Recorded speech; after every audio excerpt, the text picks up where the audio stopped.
என் பேர் அதித்தி. இந்த வீடியோவில் வந்து வீரயுக நாயகன் வேள்பாரி அப்படின்னு மதுரையோட எம்பி திரு வெங்கடேசன் அவர்கள் எழுதின புத்தகத்தோட கதையை பார்க்கலாம்.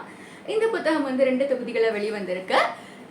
கதைக்குள்ள போகலாம். டைட்டில் சொல்ற மாதிரியே பாரி அப்படின்னு கடையல் வள்ளல்கள்ல ஒருத்தரை மையப்படுத்தி எழுதப்பட்ட ஒரு புத்தகம். பாரி அப்படிங்கிறவர் வந்து பரம்பு மலை இல்லைன்னா பச்சைமலை அப்படின்னு சொல்லுவாங்க. அந்த மலையை அப்படிங்கிற ஒரு ஊரை ஆண்டுகிட்டு இருந்த ஒரு சின்ன குறுநில மன்னர். இந்த கதை எங்கே ஆரம்பிக்குது அப்படின்னா, பாரி அப்படிங்கிறவர் வந்து கபிலர் அப்படிங்கிற புலவரை சந்திக்கிறாரு. அப்போதான் இந்த கதை ஆரம்பிக்குது. கபிலர் அப்படிங்கிறவர் வந்து தமிழில் ஒரு பெரும் புலவர். அவர் வந்து பாரியை மீட் பண்ணலாம் அப்படின்னு சொல்லிட்டு வர்றாரு. யார் வந்து கபிலரை பாரிக்கிட்ட கூட்டிகிட்டு போகிறா அப்படின்னா, நீலன் அப்படிங்கிற அந்த பரம்பமலையை சேர்ந்த ஒரு பையன். அதான் கூட்டிகிட்டு போகிறாங்க. கபிலர் என்ன நினைக்கிறாருன்னா, சரி நம்ம இவரை பார்த்துட்டு திரும்பிடலாம் அப்படின்னு நினைக்கிறாரு. பட் சந்தர்ப்ப சூழ்நிலையால் அவர் வந்து கொஞ்ச நாள் அவர் கூடயே தங்குற மாதிரி ஆயிடுது. இந்த சமயத்தில் வந்து கதையில் மூவேந்தர்களோட பேக்ரவுண்டை பற்றி சொல்கிறாங்க. மூவேந்தர்கள் அப்படின்னா நம்ம எல்லாருக்குமே நல்லா தெரியும். சேரர்கள், சோழர்கள், அப்புறம் பாண்டியர்கள். 3 பேர் வந்து நல்ல செல்வாக்கோடையும் நல்ல ஆட்சி பண்ணிட்டு வந்திருக்காங்க. ஆனால் இவங்க 3 பேருக்குமே வந்து பாரி அப்படிங்கிற அந்த சின்ன குறுநில மன்னனுக்கு இருக்கிற அளவுக்கு பேரும் புகழும் இல்லை அப்படிங்கிறது தான் உண்மை. கதையில் வந்து அதுக்கப்புறம் ஒரு பெரிய வெள்ளம் வந்துடுது. இந்த வெள்ளத்தில் வந்து பரம்பு மலையோட தேவவாக்கு விலங்கு அப்படின்னு சொல்லுவாங்க. அதாவது அந்த மலையில இருக்க மக்களுக்கு குறி சொல்ற ஒரு சாமி மாதிரி இருக்கிற ஒரு விலங்கு. அந்த விலங்கு வந்து வெள்ளத்தில் அடிச்சுட்டு போய் பாண்டிய நாட்டை ஆள்ற ஒரு சிற்றரசரோட கைக்கு கிடைக்குது. அது அப்போ பாண்டிய நாட்டில் வந்து ஒரு பெரிய செலிப்ரேஷன் இருக்கும். அதாவது பாண்டிய மன்னரோட பையன் புதிய விற்பனுக்கும் வணிகர்களோட தலைவரோட பொண்ணு பொற்சுவை அப்படிங்கிறவங்களுக்கும் கல்யாணம் நிச்சயமா இருக்கும். ஸோ நாடு பயங்கர கோலாகலமாக இருக்கும். சரி, இந்த சமயத்தில் இந்த விலங்கு அவங்களுக்கு எடுத்துகிட்டு போய் பரிசாக கொடுக்கலாம் அப்படின்னு அவர் நினைக்கிறாரு. எடுத்துகிட்டு போகிறார் அந்த விலங்கை. ஆனால் அந்த விலங்கு வந்து இனிஷியலாக பார்க்குறப்ப எல்லாருக்குமே ஒரு மாதிரி அருவருப்பாக இருக்குது. என்னது இது பார்க்குறதுக்கு இப்படி இருக்குது அப்படின்னு சொல்லி கொஞ்ச நாள் கழித்து தான் கண்டுபிடிக்கிறாங்க என்னன்னு. அதாவது அந்த விலங்கு வந்து யார் எப்படி அடித்தாலும் வடக்கு திசையை நோக்கி தான் உட்காருது. அதாவது என்னது எப்படி பண்ணாலும் வடக்கு திசையை நோக்கியே உட்காருது, இது என்னவா இருக்கும் அப்படின்னு யோசிக்கிறாங்க. அப்போ தான் கண்டுபிடிக்கிறாங்க இதுக்கு வடக்கு திசைனா நல்லா தெரிஞ்சிருக்கு. அப்போ அந்த காலத்துலலாம் வந்து பாண்டியர்கள் இந்த கடல் வழி வாணிகம் பயங்கரமாக பண்ணிட்டு இருந்தாங்க. அப்போ வந்து அந்த காத்தோட திசையை வச்சு தான் அவங்க படகு எந்த திசையை நோக்கி போகணும் அப்படிங்கிறதையே அவங்க முடிவு பண்ணுவாங்க. ஸோ இப்படி ஒரு விலங்கு நம்ம கையில் இருந்தது அப்படின்னா நமக்கு ரொம்பவே ஹெல்ப்ஃபுல்லாக இருக்குமே அப்படின்னு நினச்சிட்டு அவங்க வந்து இதை நம்ம கண்டிப்பாக யூட்டிலைஸ் பண்ணிக்கலாம் அப்படின்னு நினைக்கிறாங்க. அவரை கூப்பிட்டு எங்கேருந்து கிடச்சிச்சு அப்படின்னு கேட்குறப்ப இந்த மாதிரி மலையிலேருந்து கீழே அடிச்சுட்டு வந்தது, நான் அதை உங்ககிட்ட கொண்டாந்து கொடுத்தேன் அப்படிங்கிறாரு. ஸோ இது நிறைய வேணும்னா எங்கே கிடைக்கும் அப்படிங்கிறப்ப பாரியோட பரம்பு மலையில் தான் அது கிடைக்கும் அப்படின்னு சொல்கிறாங்க எல்லாரும். சரி, பரம்பு மலைக்கே போகணும். ஏன்னா மூவேந்தர்களுக்கும் பாரிக்கும் வந்து நல்ல ஒரு டேர்ம்ஸ் அண்ட் கண்டிஷன்ஸ் எல்லாம் இருக்காது. எப்பயுமே அவங்க வந்து சண்டையிலே தான் இருப்பாங்க பாரி கூட. ஏன்னா என்ன சொல்லியிருப்பாங்கன்னா அந்த கதையை பொறுத்த வரைக்கும் மூவேந்தர்களுக்கும் பாரியோட புகழ் மேலேயும் அவர் நாட்டை ஆட்சி பண்ணுற விதத்தின் மேலேயும் ஒரு பொறாமை இருக்கும் அப்படின்னு சொல்லியிருப்பாங்க. ஏன்னா பாரியவர்கள் வந்து ஒரு அரசனா இல்லாமல் அந்த நாட்டு மக்களுக்கு ஒரு நல்ல தலைவனாக தான் இருப்பார். அவர் தன்னை எப்பயும் அரசனாலாம் நிலைநிறுத்திக்கிட்டது கிடையாது. ஸோ எல்லாருக்குமே அவர் மேலே ஒரு காண்டு இருக்கும் அப்படிங்கிற மாதிரி தான் சொல்லியிருப்பாங்க இனிஷியலாக. தான் பாண்டியர்களோட படைத்தளபதியான கருங்கைவனன் அப்படிங்கிறவர் என்ன சொல்கிறாரு அப்படின்னா, பாரியோட மூதாதையர்கள் வந்து திரையர்கள் அப்படிங்கிற ஒரு குடிகள். அவங்களுடைய தலைவர் வந்து காலம்பன் அப்படிங்கிற ஒருத்தர். அவர் வந்து நம்ம கிட்ட தான் ஜெயிலில் இருக்காரு. அவரும் சரி அவருடைய குடிகளும் சரி நம்ம கிட்ட தான் ஜெயிலில் இருக்காங்க. பேசாமல் அவங்கள அனுப்பி திருடிட்டு வர சொல்லுவோம் அப்படின்னு சொல்கிறாரு. அதே மாதிரி அவங்க போய் கருங்கைவனன்ட்ட பேசவும் செய்கிறாங்க. இந்த மாதிரி நீ வந்து போய் இந்த தேவவாக்கு விலங்கை வந்து திருடிக்கிட்டு வந்த அப்படின்னா உன்னையும் சரி உன்னுடைய மக்களையும் சரி நாங்கள் வந்து ரிலீஸ் பண்ணிடுறோம், இனிமேல் நாங்கள் பிடிச்சி வச்சிருக்க மாட்டோம் அப்படின்னு சொல்கிறாங்க. சரி, நமக்கும் நம்ம மக்களுக்கும் விடுதலை கிடைக்குமே அப்படின்னு சொல்லிட்டு அவரும் போகிறாரு மலைக்கு திருடுறதுக்காக. மலைக்கு போகிறப்ப வந்து அந்த பரம்பு மலையில் ஆசான் அப்படின்னு சொல்லிட்டு ஒருத்தர் இருப்பார். அவர் பேர் வந்து தேக்கன். இவங்க மலைக்கு போயிட்டு வர்ற வழியில் வந்து அவர் கண்ணில் மாட்டிக்கிறாங்க. மாட்டின உடனே அவர் வந்து உடனே பாரிக்கு இன்டிமேட் பண்ணிடுறாரு. பாரி வந்து நேராக காலம்பனை மீட் பண்ணுறாரு. மீட் பண்ணதுக்கு அப்புறமா தான் 2 பேருக்கும் ரியலைசேஷன் வருது. பாரிக்கு வந்து இவர் வந்து நம்மளுடைய மூதாதையர்கள் இவங்க அப்படின்ற ரியலைசேஷன் வருது. காலம்பனுக்கு வந்து இவர் தான் பாரி, அவரை பற்றி நம்ம நிறைய கேள்விப்பட்டிருக்கோமே அப்படின்னு சொல்லி 2 பேரும் மீட் பண்ணி அவங்க விஷயங்களை ஷேர் பண்ணிக்கிறாங்க. அப்போ தான் அவர் சொல்கிறார், இந்த மாதிரி நான் வந்து வேண்டி விரும்பி இதுக்கு வரலை, என் மக்கள்லாம் கஷ்டப்பட்டுட்டு இருக்காங்க, எனக்கு எப்படியாவது ஹெல்ப் வேணும் அப்படின்னு சொல்லி தான் இங்கே வந்தேன் அப்படிங்கிறாரு. உடனே பாரி வந்து ஒரு ஐடியா சொல்கிறாரு. சரி பரவாயில்ல, இப்போ தான் நீங்கள் விஷயங்களெல்லாம் சொல்லிட்டீங்கல்ல, உங்களையும் உங்கள் மக்களையும் காப்பாற்ற வேண்டியது என்னோட பொறுப்பு அப்படின்னு சொல்லிடுறாரு. சொன்னதுக்கப்புறம் அவர் வந்து நீலன் அப்படிங்கிறவர், அதாவது கபிலரை ஸ்டார்டிங்கில் கூப்பிட்டு வந்தார் இல்லையா, அவர்கிட்ட சொல்லி இந்த மாதிரி நீ வந்து போய் வந்து மக்களை வந்து விடுவிச்சு கூட்டிட்டு வா அப்படின்னு சொல்லிடுறாரு. அதே மாதிரி நீலனும் அவருடைய அந்த பரம்பு மலையில் இருக்க ஆளுங்களும் வந்து இவங்க மாதிரியே வேஷம் போட்டுட்டு போகிறாங்க. ஆக்சுவலாக இவங்க இந்த பக்கம் இப்படி போகிறப்ப அங்கே பாண்டிய மன்னர் என்ன பிளான் பண்ணியிருப்பாரு அப்படின்னா, இப்ப வந்து நம்ம போர் வேணாம் அப்படிங்கிறதுனால தான் அவர் முதல்ல இந்த திட்டத்துக்கே வந்திருப்பாரு. ஏன்னா, வீட்ல கல்யாணம் வச்சிருக்கேன். இந்த சமயத்துல நான் எப்படி போர்லாம் போக முடியும்? அதனால தான் அவர் இந்த பிளானே ஆக்சுவலா பண்ணியிருப்பாரு. இன்னொரு விஷயம் வந்து என்னன்னா, இவங்கள வந்து கண்டிப்பா விடலாம் வேண்டாம். அந்த விலங்கு வந்ததுக்கப்புறம் இவங்கள வந்து அந்த கடல் வழியா தானே வாணிகம்லாம் நெறைய நடந்துட்டு இருந்தது. ஸோ, அந்த கடல்ல துடுப்பு போடுறதுக்கு அடிமைகள அவங்கள அனுப்பிறலாம். அப்படின்னு சொல்லி ஒரு பிளான் வந்து அவங்க வச்சிருப்பாங்க. ஸோ, அவங்க 2 பேருமே போறாங்க. அங்க வந்து ஒரு பெரிய சண்டை நடக்குது. சண்டையோட முடிவுல வந்து நீலனும் சரி, இந்த திரையர் குல தலைவனும் சரி, அந்த வைப்பூர் துறைமுகத்துக்கு வந்து மொத்தமா தீ வச்சுட்டு வந்துடுறாங்க. இதனால வந்து பாண்டிய மன்னருக்கு வந்து ஒரு பெரிய கஷ்டமா இருக்கு. அதாவது கல்யாணம் வச்சிருக்கோம். இப்படி ஒரு தீ வச்சு இப்படி ஒரு தீ விபத்து நடந்துருச்சு அப்படிங்கிறது ஒரு கஷ்டம். 2வது கஷ்டம் வந்து அது ஒரு துறைமுகம். அதாவது வைகை நதி வந்து போய் கடல்ல கலக்கிற இடம். அத போய் இப்படி தீ வச்சா என்னுடைய பிசினஸ் எல்லாம் லாஸ் ஆயிடுச்சே, இப்படி ஆயிடுச்சு அப்படின்னு சொல்லி அவர் வந்து பயங்கர கஷ்டத்துல இருக்காரு. அதே சமயம் பாரி மேல பயங்கர கோவத்திலயும் இருக்காரு. ஏன்னா, அவர் தான் இந்த ஐடியாவ குடுத்திருக்காரு. இப்படி பண்ணிட்டாரே அவரு அப்படின்னு சொல்லி பயங்கர கோவத்துல இருக்காரு. ஸோ இப்படியா பாண்டிய மன்னனுக்கும் பாரிக்கும் வந்து ஒரு சண்டை வந்துருது. இதே மாதிரி சேரர்களுக்கும் சோழர்களுக்கும் பாரிக்கும் ஒரு சண்டை வர மாதிரி ஒரு சுச்சுவேஷன் ஆகுது. அதாவது என்னன்னா, சேர மன்னர் வந்து உதயஞ்சேரல் அப்படிங்கிறவர். அவர் வந்து இந்த பரம்பு மலையோட கேபிட்டல் பேர் வந்து எரியூர்.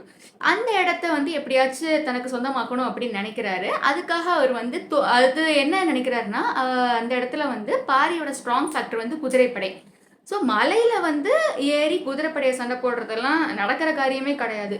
ஸோ அதனால அவர் வந்து தோகை நாய்கள் அப்படின்னு சொல்லி ஒரு ஒரு ஓநாய் மாதிரின்னு வச்சுக்கோங்களேன்.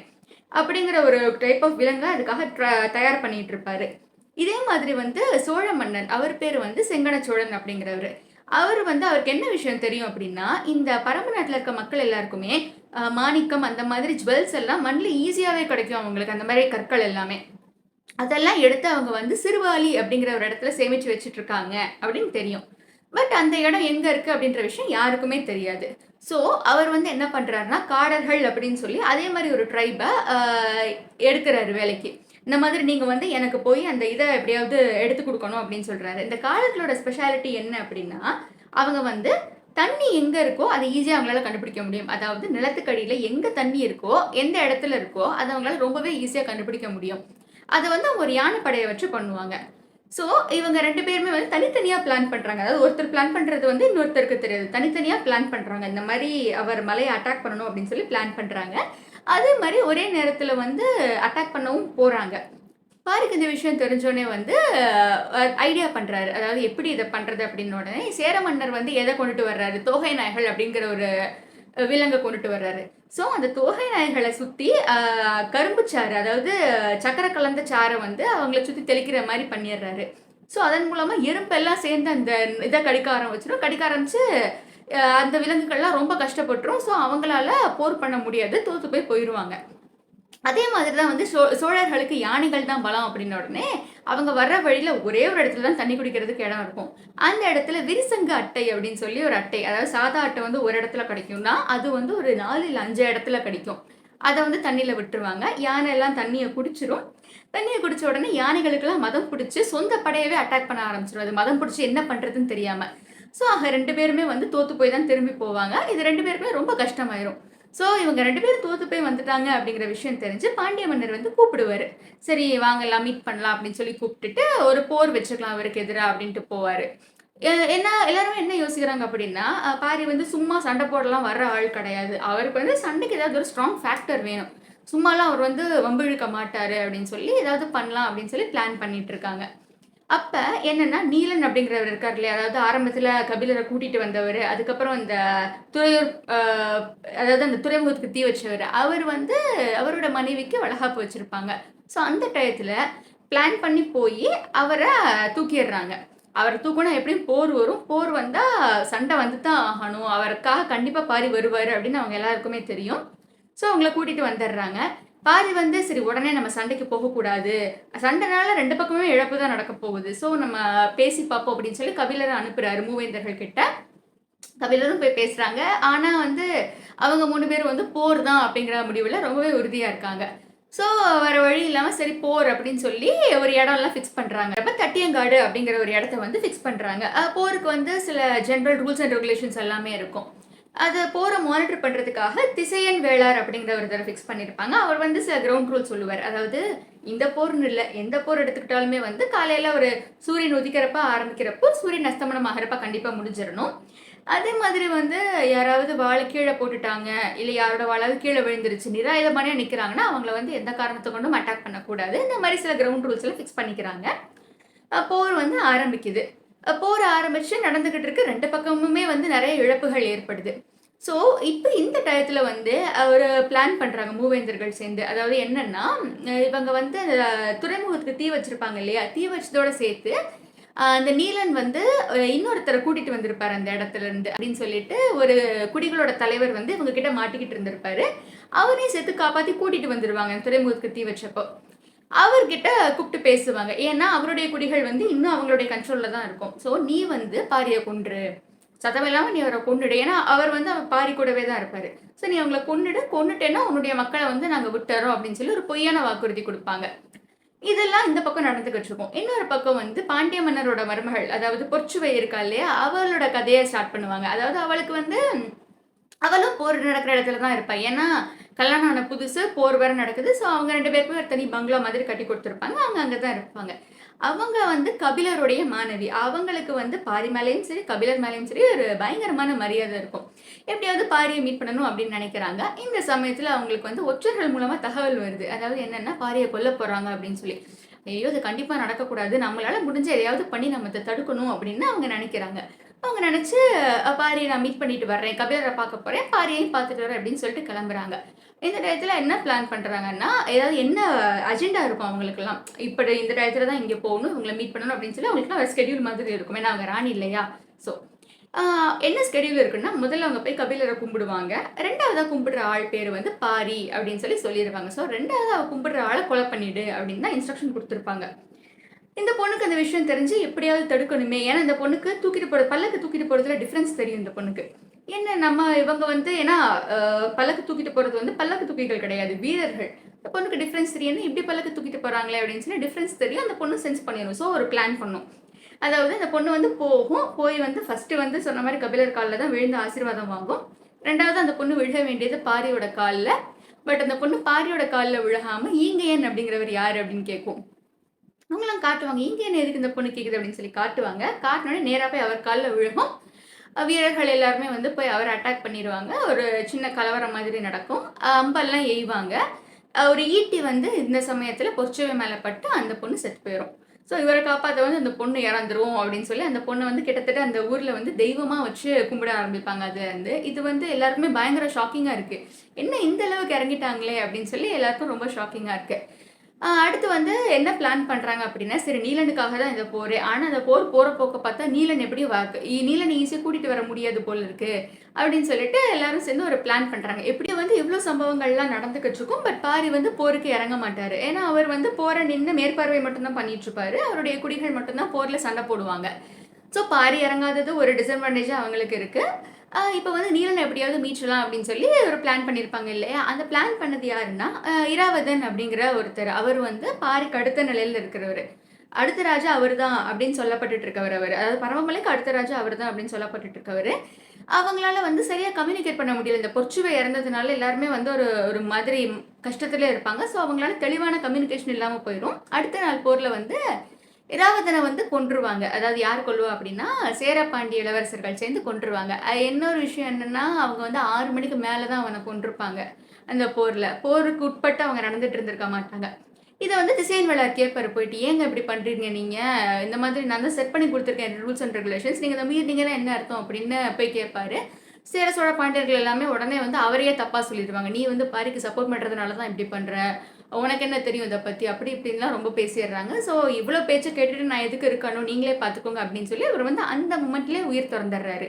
அப்ப எல்லாருக்குமே தெரிய ஆரம்பிக்குது. இந்த போர் வந்து அதர்மத்துல தான் நடக்குது.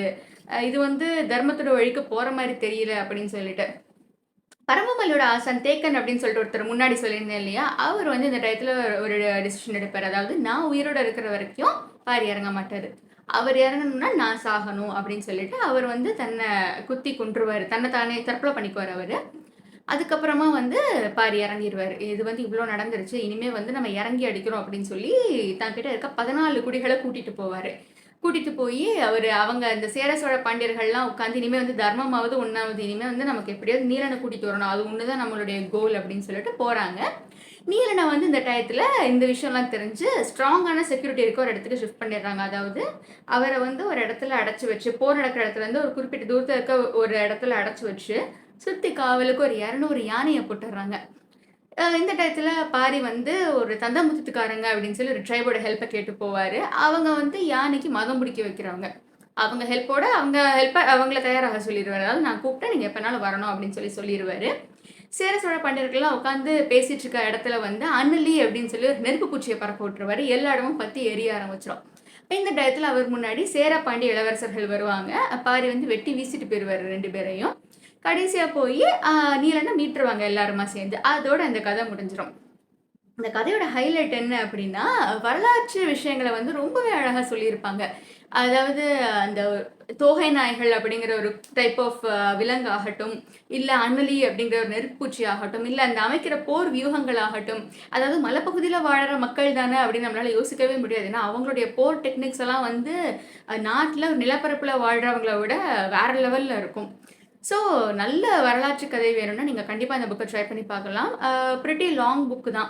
பார்த்தாலே தெரியும் உங்களுக்கு, வெரி பல்கி புக்கு. படித்து முடிக்கிறதுக்கு எப்படியும் வந்து கிட்டத்தட்ட ஒரு 15-20 டேஸ் ஆயிரும். But it will be worth it. ஒரு நல்ல வரலாற்று கதை படிக்கணும்னா நீங்கள் கண்டிப்பாக இந்த புக்கை ட்ரை பண்ணி பார்க்கலாம். Thank you and please do leave your comments below. And உங்களுக்கு இந்த மாதிரி வேறு ஏதாவது ரிவ்யூ வேணும் அப்படின்னாலும் கீழே கமெண்ட்ஸில் சொல்லுங்கள். தேங்க்யூ.